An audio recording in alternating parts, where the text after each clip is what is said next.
Qanaqa oddiy formulasi bor vazn olishga, ozon bola uchun va yog' eritishga? Endi oddiy formula bor, u oddiy, lekin hech kimga hozir yordam bermaydigan gap. Bu semirmoqchi bo'lgan odam ko'proq yesin, ozmoqchi bo'lgan odam kamroq ovqatlansin, ko'proq harakat qilsin. Semiz odam asosan o'sha psixologik muammosi yoki qaysidir stressni ta'sirida o'sha ovqatga bog'lanib qolgan. Stressga tushib qoldi, shu ovqatni esa o'ziga keladi. Ha. Xuddi sigara chekkan odam sigara chekadi. Shu o'sha ovqatdan najot topganda, o'ziga qandaydir xotirjamlik, bir dopamin olganda, shundan topgan.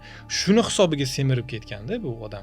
Ozmoqchi bo'lgan odamlarga aytaman, hech qachon o'zini strogi cheklash kerak emas. Qanaqangi emotsional ovqatga bog'langan odam, shu ovqatdan lazzat oladigan, ovqatdan najot topgan qo'sh tirnoq ichida odamga siz o'sha ovqat bilan yana azob bermoqchisizda, hech qachon ishlamaydi bu formula. U eshitganidan уже sizni eshitib turibdi-yu, o'zida hali galochka qo'yadi, bo'ldi, men buni qilmayman. Mayli gapirib bo'lsin, hozir sekin borib o'zim bilgan qilaman deb kallasida уже aytadi. Hech qachon strogi cheklash kerak emas.